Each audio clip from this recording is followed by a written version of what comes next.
ਤਾਂ ਜੇ ਘਰ ਬਿਲੜ ਰੱਖ ਲਈ ਤੇ ਉਹ ਮੰਨੇ ਨਹੀਂ ਲੱਭੇ, ਚੂਹੇ ਰੱਖ ਕੇ ਖੇਡਾਂ ਦੇ।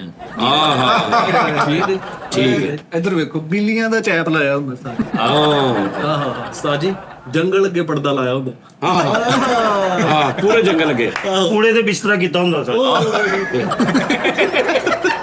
ਕੂੜੇ ਤੇ ਇੱਧਰ ਦੇਖ ਲਓ, ਇੱਧਰ ਦੇਖ ਲਓ ਹੈ। ਤੁਸੀਂ ਦੇਖ ਲਓ, ਮੈਂ ਬਲਰ ਦੇਖਣ ਡਿਆ। ਚਲੋ ਤੁਸੀਂ ਦੇਖ ਲਓ ਪਹਿਲੇ।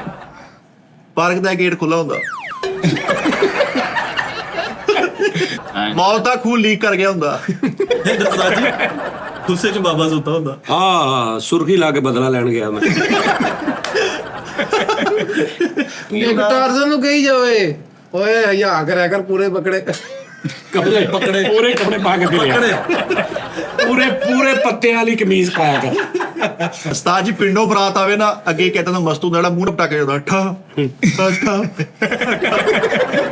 ਤੇ ਜਿਹੜਾ ਇਹੋ ਜਿਹਾ ਪਿੰਡ ਚ ਮਸਤ ਜੰਜ ਨੂੰ ਡਰਾ ਦਿੰਦਾ ਮਿੱਠੇ ਕਿੱਦਾਂ ਸਰ, ਉਹ ਜਿਹੜਾ ਜੰਜ ਦੇ ਅੱਗੇ ਆ ਕੇ ਏਦਾਂ ਤਾਂ ਪਤਾ ਐਮਰਜੈਂਸੀ ਬਾਹਰ ਚੋਂ ਨਿਕਲ ਕੇ ਆਉਣ ਵਾਲਾ ਲਾਕ ਮਰ ਗਿਆ। ਭਾਈ ਗੜਕੀਲੇ ਦੇ ਨਿਆਣੇ ਸ਼ਹਿਰ ਚ ਮੈਂ ਢਾਲ ਤੋਂ ਨੀ ਥੱਲੇ ਆਉਣ ਡਿਆ। ਇਹ ਦਾ ਢਾਲ ਤੋਂ ਉਹ ਥੱਲੇ ਆ ਰਹੇ ਗੜਗੀਲਾ ਦੇਖ ਲਓ ਉਸਤਾਦ ਜੀ। ਹਾਂ ਆਪਣੀ ਕੂੜੇ ਵਾਲੀ ਟਰਾਲੀ ਹੁੰਦੀ ਸਾਥੀ ਆਪਣੀ। ਉਸਤਾਦ ਜੀ ਗੜਕੀਲਾ ਦੇਖ ਲਓ, ਹਾਫ ਪਲੇਟ ਗਾਰਾ ਹੁੰਦਾ। ਬਾਕਸਰ ਨੂੰ ਏਦਾਂ ਕਰਕੇ ਸੁਣ ਵਜੇ ਨਾ ਤਾਂ ਸਲੋਮੋ ਬਣਿਆ, ਉਹਦਾ ਏਦਾਂ ਦਾ ਮੂੰਹ ਬਣਦਾ। ਸਲੋਮੋ ਉਸਤਾਦ ਜੀ ਗੜਗੀਲਾ ਦੇਖ ਲਓ। ਜਦੋਂ ਇਸ ਤੋਂ ਪੈਂਦੀ ਸਲੋ ਮੋਸ਼ਨ ਚ।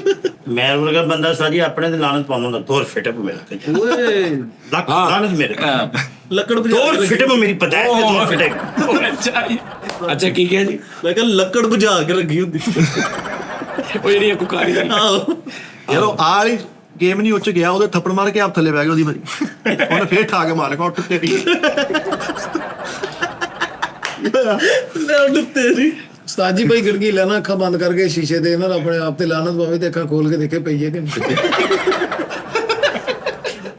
ਕਹਿੰਦਾ ਸਾਡੇ ਘਰ ਕੁਦਰਤੀ ਲੱਛੇ ਆ, ਤੇ ਮੈਂ ਗਿਆ ਤੇ ਜਾਲਿਆਂ ਤੇ ਚੀਨੀ ਸੁੱਟੀ ਇਹਨਾਂ ਨੇ। ਜਦੋਂ ਜਾਲੇ ਲੱਗੇ ਯਾਰ ਕੁਦਰਤੀ ਲੱਛੇ ਕਿਹੜੇ ਹੁੰਦੇ ਯਾਰ? ਨਹੀਂ ਕਹਿੰਦਾ ਸਾਡੇ ਘਰ ਕੁਦਰਤੀ ਲੱਛੇ ਆ ਤੇ ਚੀਨੀ ਸੁੱਟੀ। ਜਦੀ ਨਿਆਣੇ ਖਲੋਤੇ ਤੇ- ਮੱਖਣੀ ਤੇ ਜਾਲੇ ਉਹਨਾਂ ਦੇ ਉੱਤੇ ਚੀਨੀ ਸਿੱਟੀ।